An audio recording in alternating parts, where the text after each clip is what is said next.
If you're going to just choose to hold an ETF instead, you are taking single counterparty risk. As of right now, BlackRock is holding their Bitcoin for their ETF, all of it at Coinbase, which is a single custodian. And if something were to happen, if Coinbase were to go bankrupt, there's still an outstanding question of who that Bitcoin belongs to. It's not clear who the owner of the Bitcoin is because Bitcoin is a digital bearer asset. And so typically with bearer assets, the holder is the owner of the asset. So you can imagine that Coinbase might say it's their Bitcoin, BlackRock might say it's their Bitcoin, and these folks who own the ETF might end up become creditors in a bankruptcy case.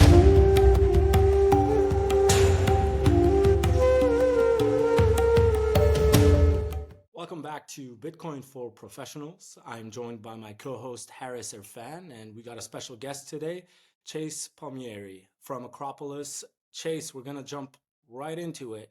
Maybe you can give us a little bit about your background. I know you work in Bitcoin, but some of our audience are always curious to hear about what you did before your Bitcoin moment. So maybe you can give us a little bit about your journey. Yeah, sure. So I guess the journey really starts as the only child of two serial entrepreneur parents. So kind of grew up helping operate and run their various businesses. And then at the age of 16, launched a restaurant with my dad, a fine dining Italian restaurant in Northern California. And then after kind of cutting my teeth at every job of the restaurant, from coming up with the name to cleaning dishes and everything in between, went and got my degree in entrepreneurship and small business management. And then came out of college with two co-founders and started a technology company called Cred. I founded and ran that for about a decade. And the goal of that company was kind of similarly to what Bitcoin is doing in traditional finance, but applied to the media ecosystem, was trying to kind of right the misaligned incentives that things like clickbait and attention-based metrics create in online media. So maybe you got it from the name Credder, but we were basically trying to create a open source, crowdsourced credibility score based on audience trust for individuals and publications that could be tracked in real time and provide feedback to the publishers, but also from a revenue model standpoint, license out those scores to the platforms who are trying to figure out how to navigate high quality content from low quality content. So when I was kind of wrapping up that chapter, I reached out to the folks at Early Riders and Onramp, specifically Michael Tanguma, and let him know that I've been kind of this closeted Bitcoiner since 2016, and I'm sure we'll kind of get into all that. But that I really wanted to take my operational skills, my entrepreneurship skills that I've learned over my life, and apply them to building in the Bitcoin space and Bitcoin only.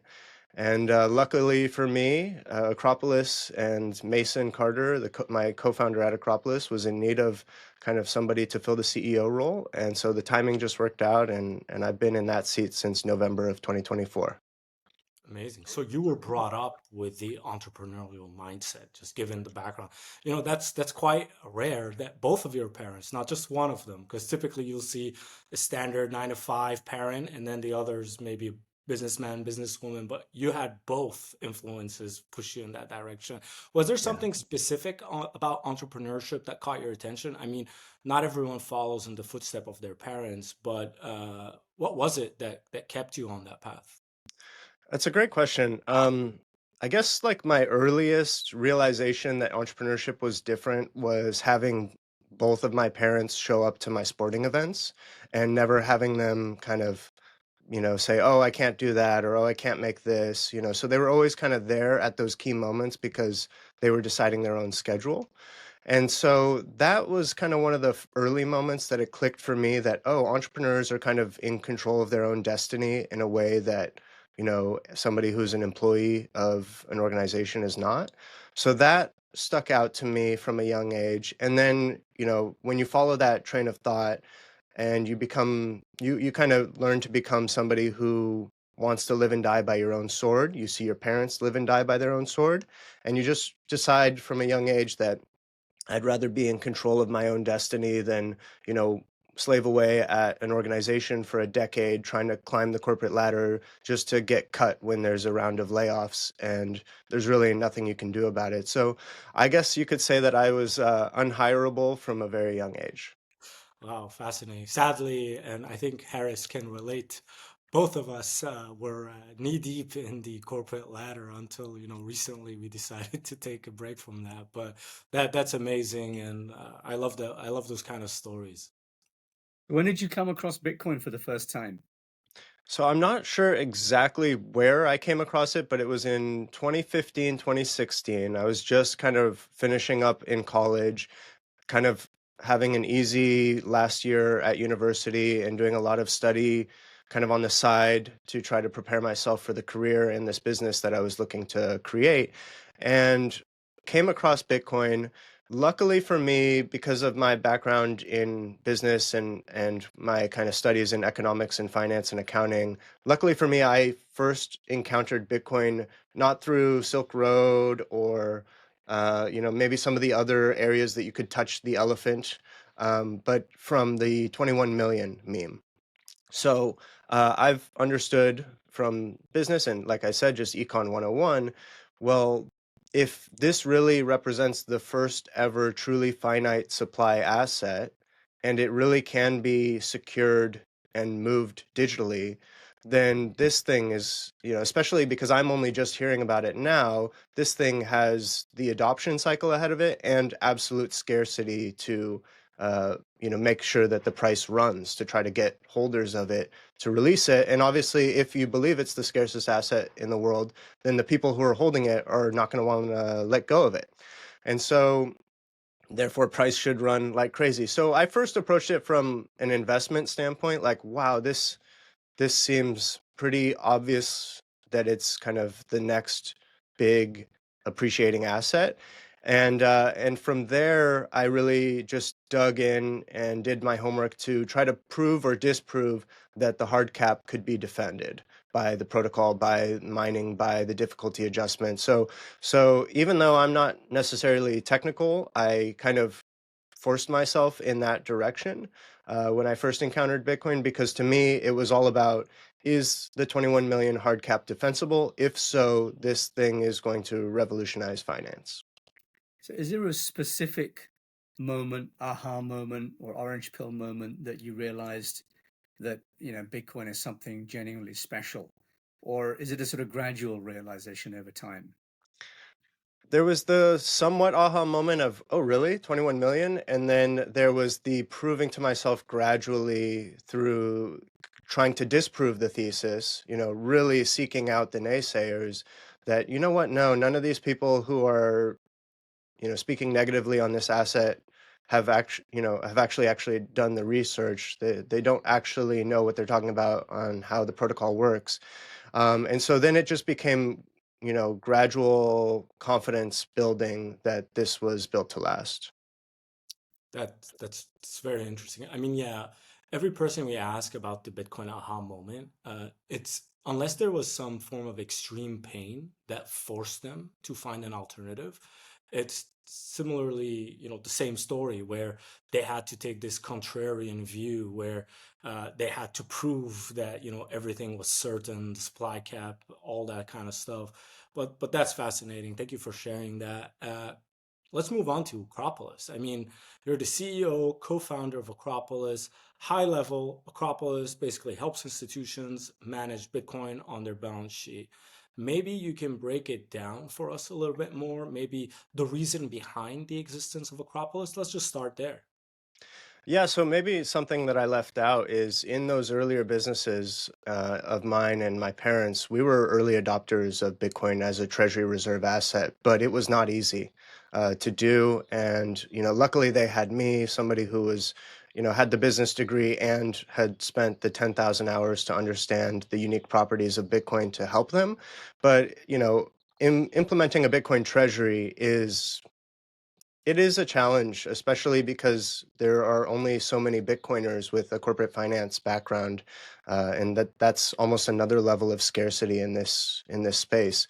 So for me, I was that when I reached out to Michael Tanguma and the Onramp and Early Riders team, that background I think was what actually helped land me the job.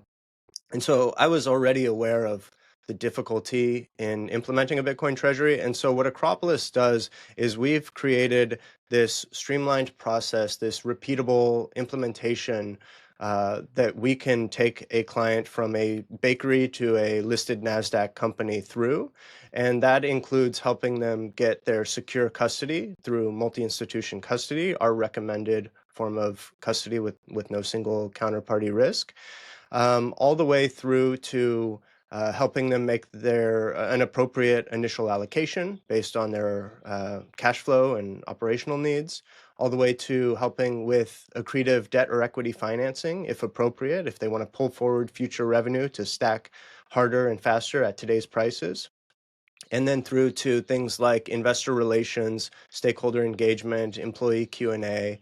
And there's some other aspects that we can get into, like employee incentive programs around Bitcoin as an alternative to stock options, and specialized tax and accounting treatment. But at a very high level, Acropolis is your outsourced Bitcoin treasury team, so that you don't need to bring that talent or try to find that talent and bring them in-house. You can simply go find some experts and let us help you grow your balance sheet side of the business so that you can actually get back to focusing on the P&L operating side of your business. Wow. You, I you mean, go that's ahead. a lot of stuff. Yeah, no, go ahead, Harris. I Yeah. just had to say, wow. Okay. You must get approached by companies who ask you to give them advice. But what about companies that aren't necessarily thinking about Bitcoin, and they're not necessarily focused on allocating a proportion of their reserves or their treasury position to Bitcoin instead of cash? I mean, do you see that CFOs in general, in normie land, if you like, are thinking about how to reallocate cash, or is that something that you proactively have to encourage? It's a really good point, because this is this is an emerging idea. Not, a lot of CFOs and C-suites have really gone all the way down the rabbit hole to realizing that Bitcoin, or Bitcoin per share, is actually the modern unit of account in their business that they should be focused on. And there's still a lot of people who think that they're keeping pace with treasury bills or these other traditional treasury reserve assets. Because we have limited resources at Acropolis, we do try to focus on finding the folks who are sufficiently in the know and are at least intellectually curious enough to consider an initial allocation, and then we can kind of grow their appetite from there through all of the amazing research that we put out. So yes, sometimes we'll talk to folks who want nothing to do with it or have never heard of Bitcoin, but generally we're targeting um, key decision makers who either are already holding Bitcoin on their personal balance sheets, or are the majority shareholders or still founder-led operators of businesses, and so kind of have this dictator aspect where they can pull the company in this direction if they decide it's appropriate. That's really where we focus our energy and efforts, because consensus building is the most difficult part of what we do at Acropolis. So if you're dealing with a large entity, you're dealing with a board of directors, a C-suite, a CFO, controllers, um, the accounting team, risk management. So there's a lot of ducks to get in a line, and we've all tried to orange pill folks in our own lives. Imagine trying to orange pill a C-suite that is actively operating a business, right? So they don't even necessarily have time to see their kids, and now you're going to try to handhold them all, in a line through the Bitcoin journey together. It's just not feasible. So we do rely on some of our education and the broader education to and obviously the success of the MicroStrategies and Semler Scientifics and MetaPlanets of the world to create more Bitcoiners in the C-suite over time. And our job is to just make sure that they find us and that we can serve them when they decide it's appropriate. So the focus is more targeted, is what you're saying right now, to those who are kind of in between. They're curious, they kind of like Bitcoin, and they're considering it for their business. What's the typical size? Because I'm trying to think about, your target market, and you mentioned that it can't be like a large entity, but what's the typical size of the company that you approach or that you're being approached by? Yeah, that's right. So it's worth calling out, like, why was Semler Scientific and MicroStrategy able to do this as public equities? It's because they're still founder-led, majority shareholder owned. So where else do you see that in the market? Well, you typically see that with private companies, right? So that's our focus. If we come across a public equity that wants to run the Sailor playbook, for example, we'll be happy to assist them. But like you said, because of resources and just the ability for a company to act quickly once we've engaged them, we do focus on mid-market, large private companies. We're the ideal kind of matrix you could think of is a CEO who is the founder of the company, still majority shareholder, has a business that either has a lot of cash on hand, maybe even has stalling out growth and needs to kind of find a new way to create that second chapter for the business. Um, and ideally operating in a disruptive space.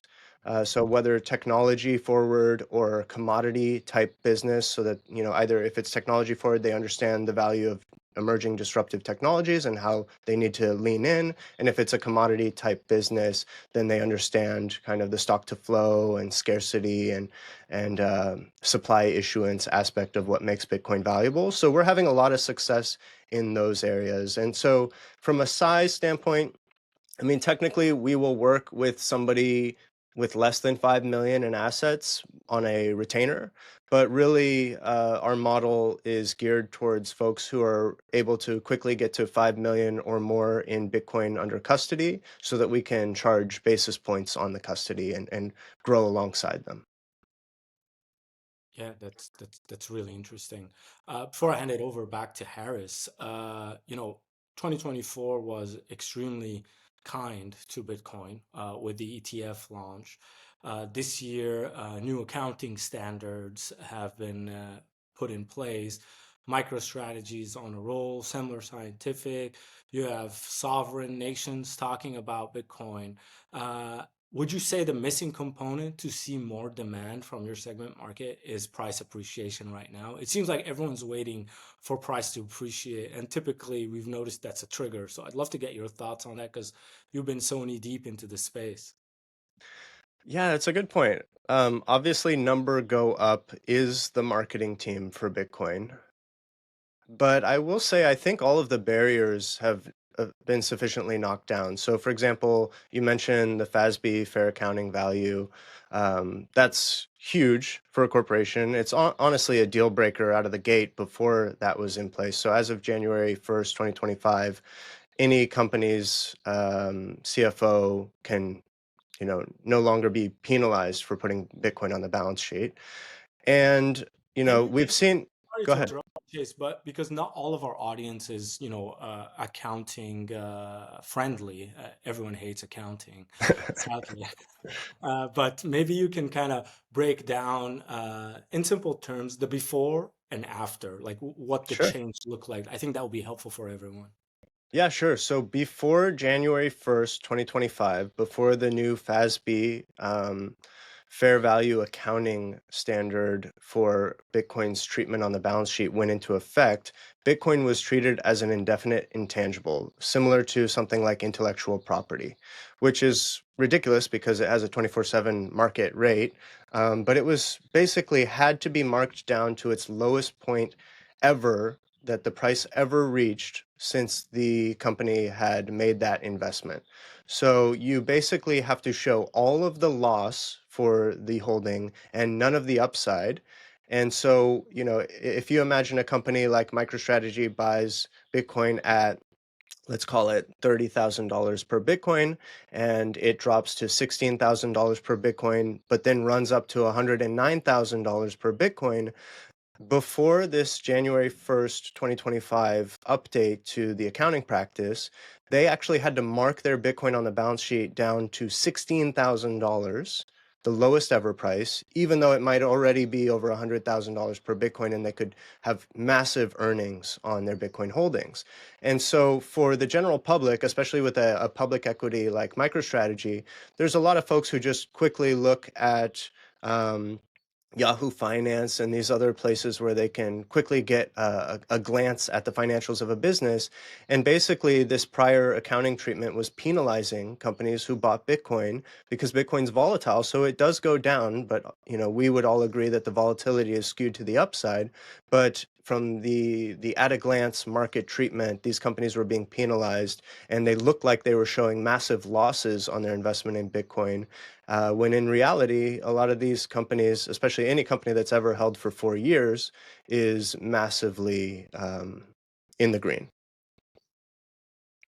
So now talk us through Acropolis specifically, how the platform works. What does a modern Bitcoin treasury solution look like?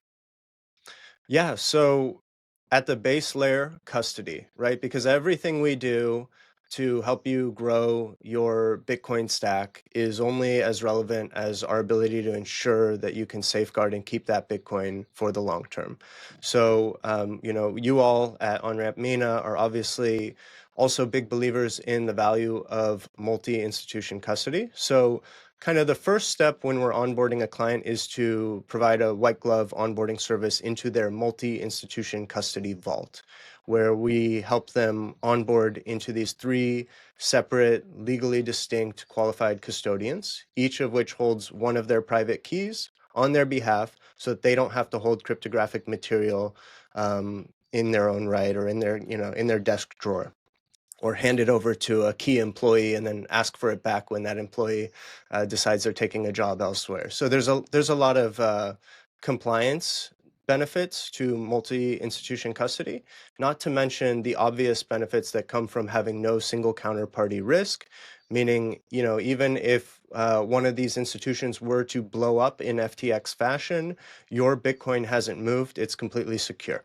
And you can create all kinds of levels of user controls, permissions, authorizations, approved users, and protocol around your policy framework. So you can really safeguard that Bitcoin for the long term. Now, once we've gotten your multi-institution custody vault set up, and if you already held Bitcoin somewhere else, like River or Unchained or wherever else, Coinbase, we can help get that moved over. But from then on, we're going to look at your past 3 to 5 years financials and any forward-looking projections. And our CIO, Glenn Cameron, he and the rest of our team here are going to really analyze those financials and come up with some models and recommended paths forward for an initial allocation and ongoing accumulation strategies that take into account the needs of the business. Because our goal is to maximize the Bitcoin on your balance sheet without ever negatively affecting or putting at risk the operating business. So yeah, once we have you in custody, it becomes a exercise in financial strategy and planning.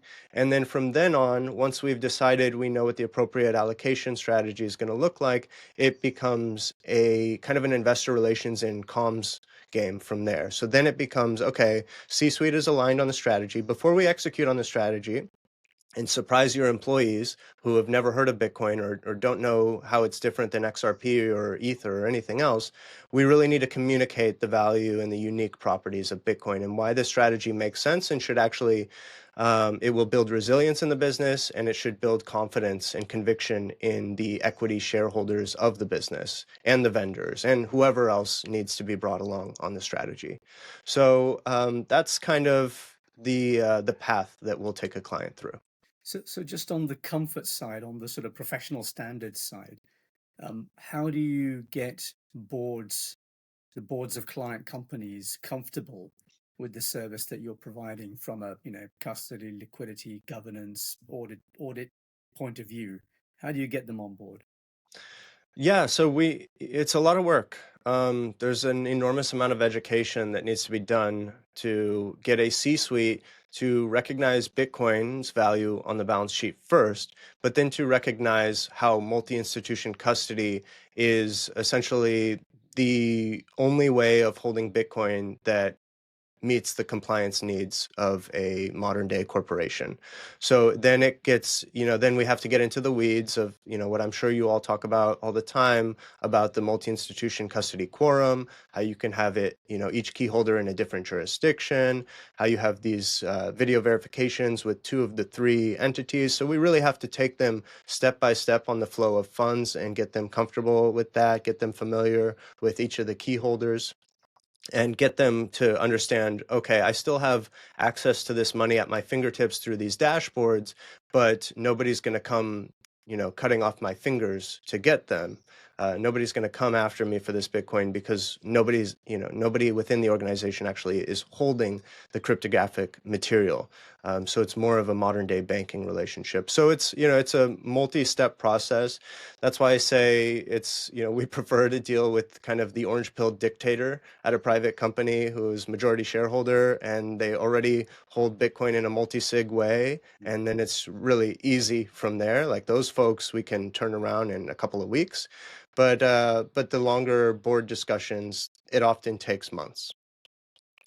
That was my question. I was going to ask, what's the turnaround to kind of get them comfortable enough to move into this?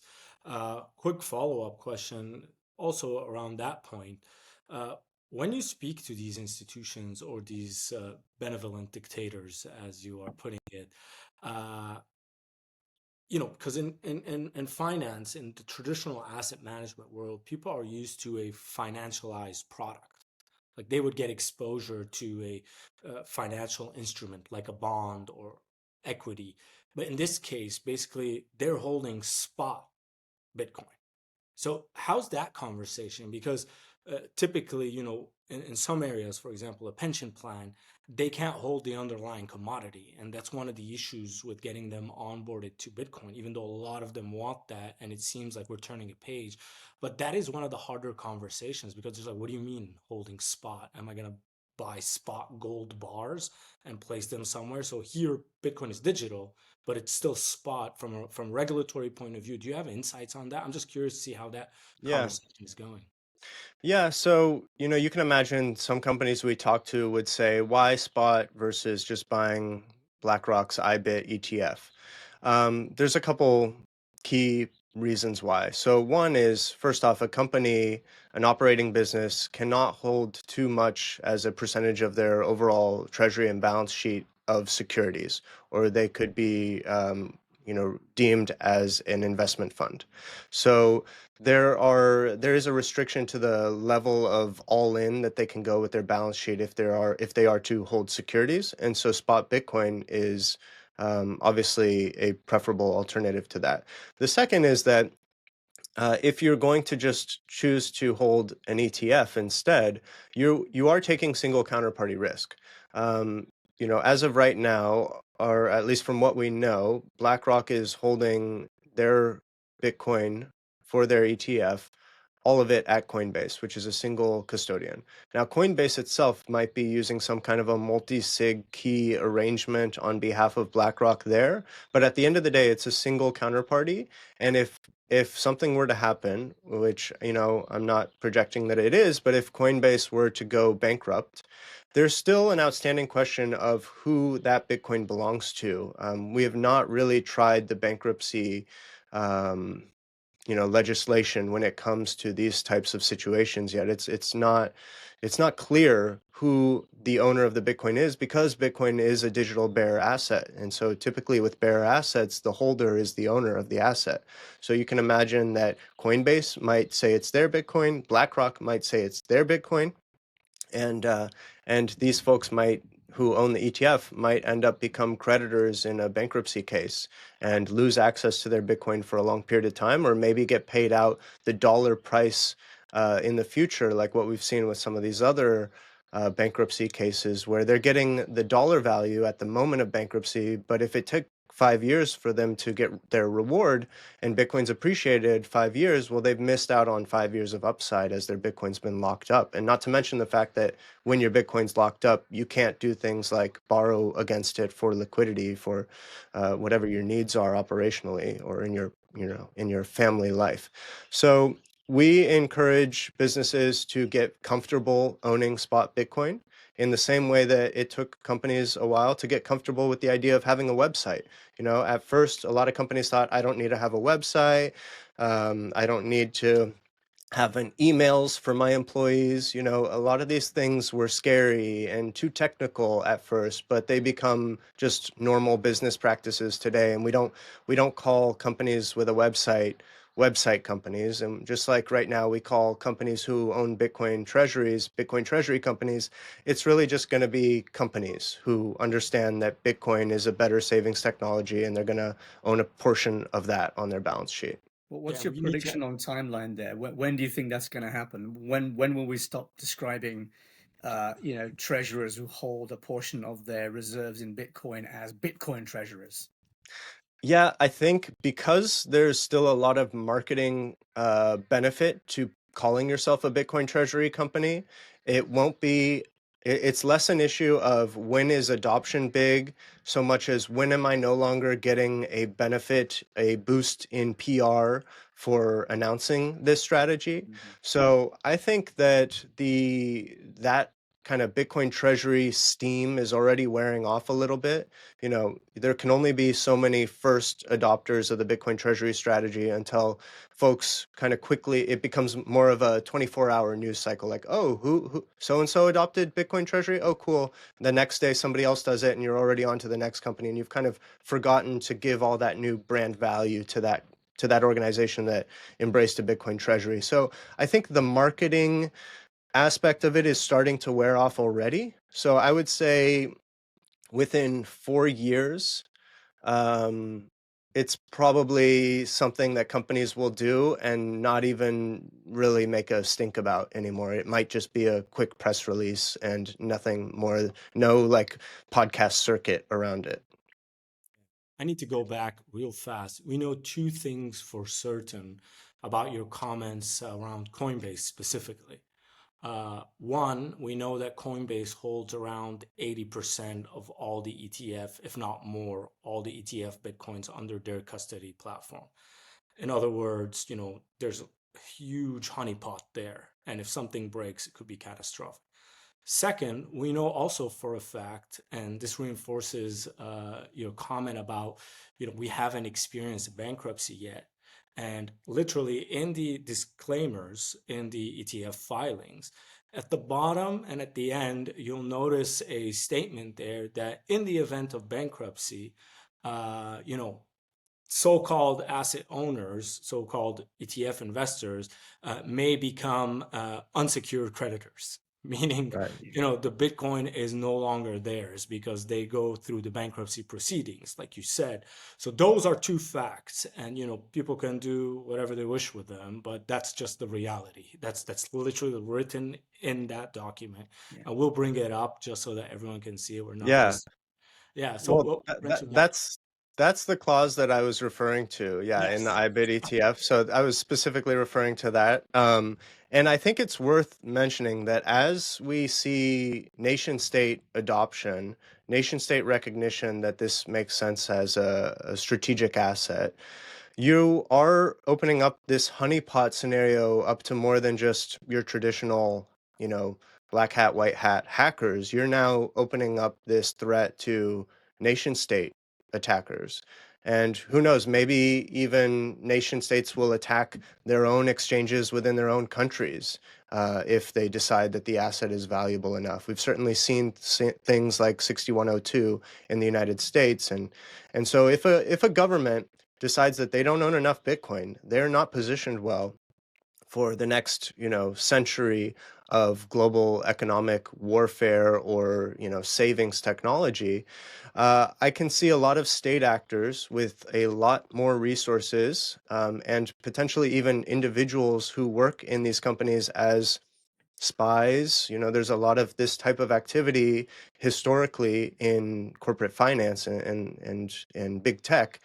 I think that this idea of a honeypot with 80% of the Bitcoin at a time when nation state adoption is ramping up should be all the more terrifying to people who are holding their Bitcoin either through direct Coinbase accounts or ETFs that are storing their Bitcoin at a Coinbase. That should really be troublesome. Yeah. And Okay, so thank you for adding more color to that, Chase. It's always helpful giving the audience a heads up. Uh, so you've helped companies get Bitcoin on their balance sheet. You've worked with CIOs, you've worked with the teams there. So how does the dynamic change once you have Bitcoin on your treasure? How do you view things at the company level now that you're holding this asset? Because a lot of people think, oh yeah, I just hold it there, but I'm sure a lot of things change in terms of, the company balance sheet, in terms of the company cash flows and earnings and all that. So maybe you can kind of give us a breakdown, basically the case for holding Bitcoin on a corporate balance sheet. Yeah. So with a volatile asset like Bitcoin, position sizing becomes the way that you address the volatility. We encourage companies to buy for their deep cold storage Bitcoin only the money that they don't need access to for the next 5-year period, so that we ensure that they're getting through at least one Bitcoin cycle, which has historically always left people in the green.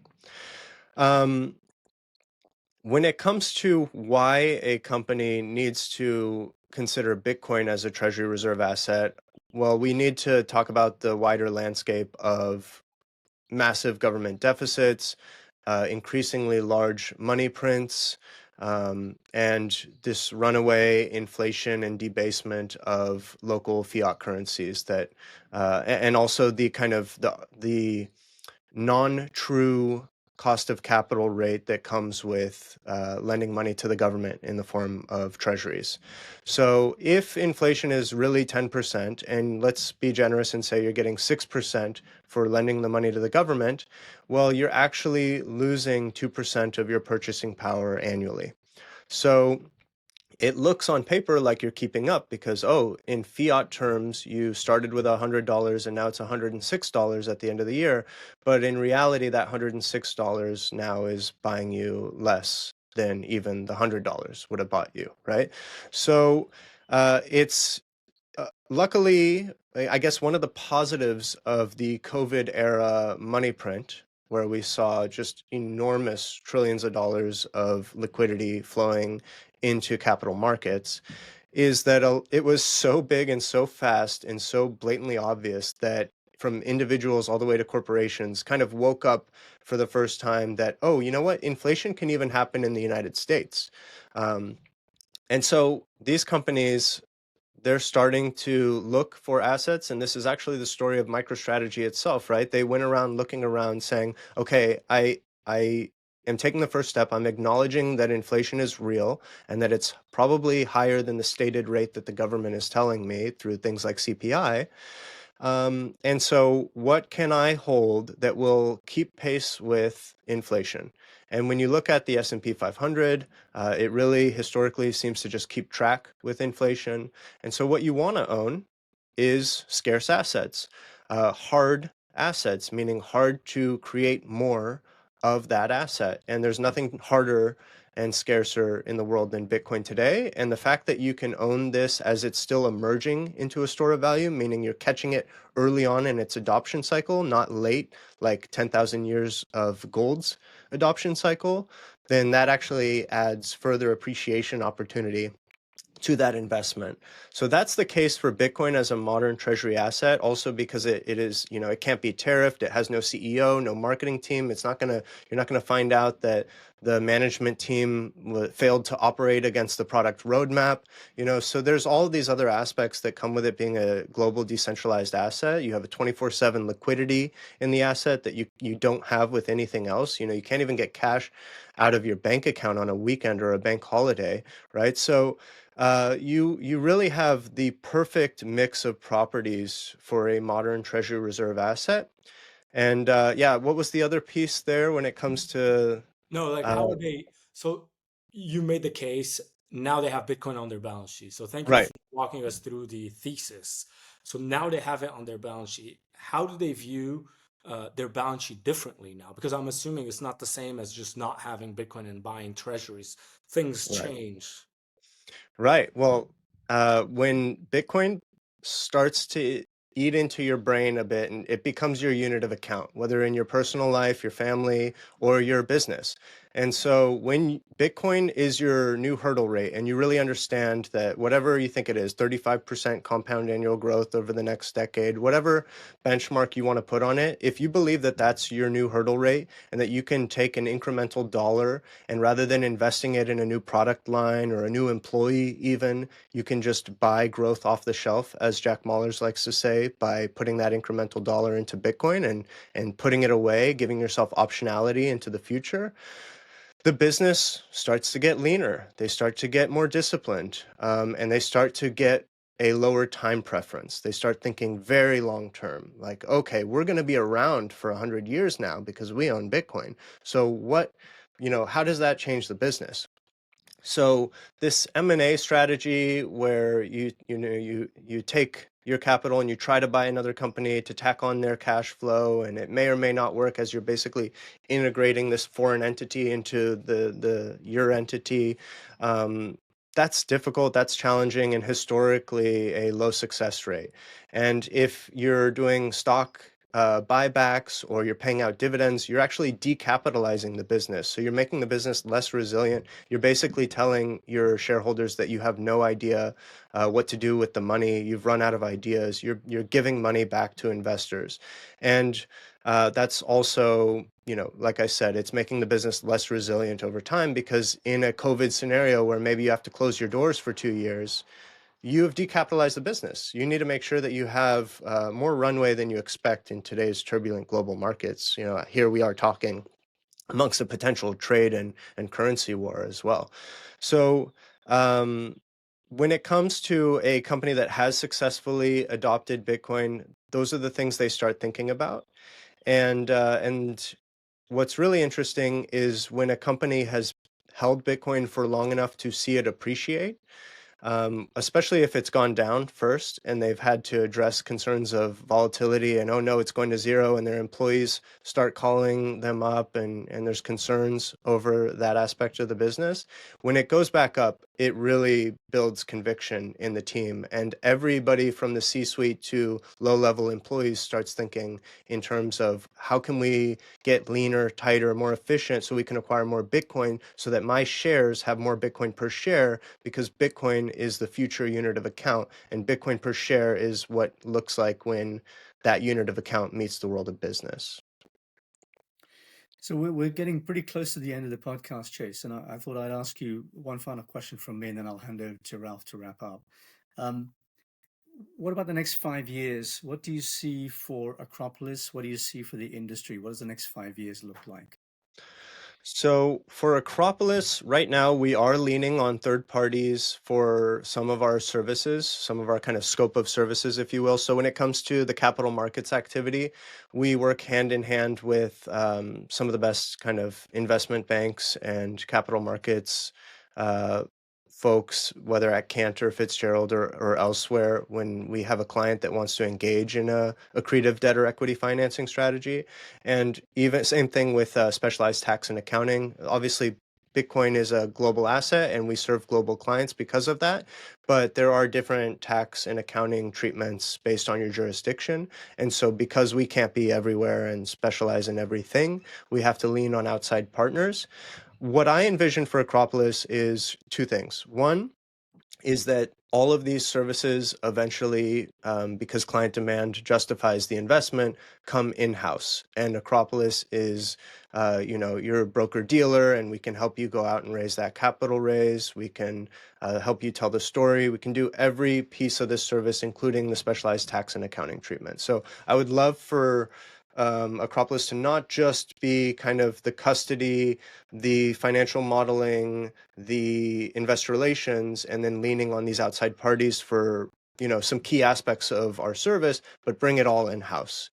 And then second is I would like to, as much as we appreciate the smaller clients that we work with, I would really like Acropolis to be known as the premier Bitcoin treasury team, so that when the Apples, Googles, Amazons of the world start looking for a Bitcoin treasury strategy, they find Acropolis, they take us seriously, they see us as the credible player in the space with the experience and the team to help them execute on that.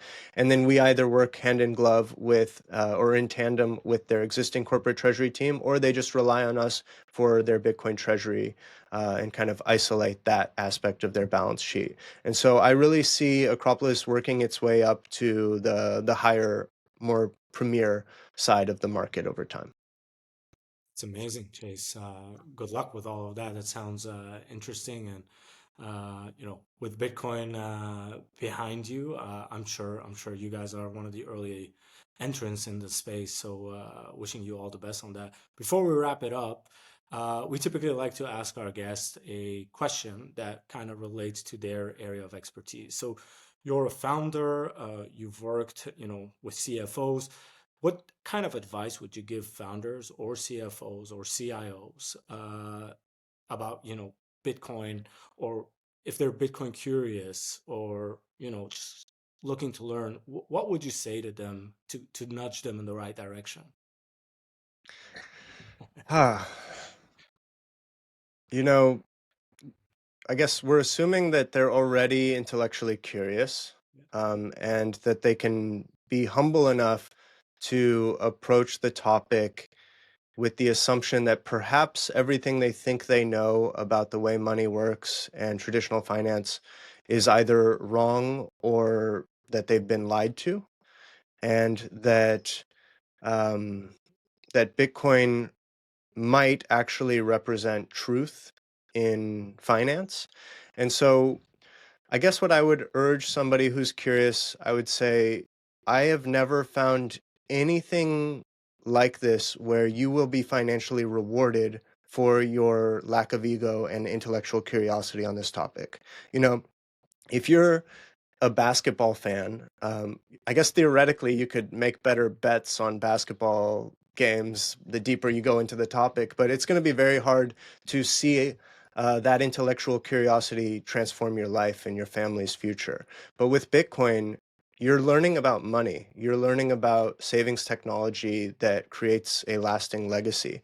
I would love for Acropolis to be known in the future as like, oh, Acropolis clients never die, because Acropolis helps them build their foundation on Bitcoin, and Bitcoin will never die. And we make sure that they have the appropriate asset allocation, that it's not going to disrupt their business. So Acropolis clients never die. And I feel the same way about Bitcoiners to a degree. Your Bitcoin legacy never dies. Your family never dies. Your family should never go hungry ever again if you use your intellectual curiosity and remove your ego of what you think you already know, and you just do the work. And it might take 10,000 hours, but it is the most fun and engaging 10,000 hours you've ever spent. Oh, I totally agree. That was amazing. That was beautiful. Thank you, Chase. Chase, where can people find you? Where can they learn about Acropolis? We'll make sure to put it all in the description, but I'll give you a few seconds to plug yourself here. Great, thank you. Yeah, so if you want to book a free consultation with Acropolis to see if what we're doing makes sense with your business, you can go to acropolistreasury.com/book, or just go to the website. You'll see the button to book a consultation there. To find me, you can find me on Twitter at Chase Palmieri, just my first and last name, all connected. Or you can feel free to email me directly, chase@acropolistreasury.com. So yeah, if you're a business looking to learn more, or maybe one thing we didn't talk about is how you can, an internal champion can almost de-risk, proposing this strategy to the board by saying, hey, these Acropolis guys, they'll come and talk to us and they'll give us a presentation. Bitcoin sounds pretty interesting.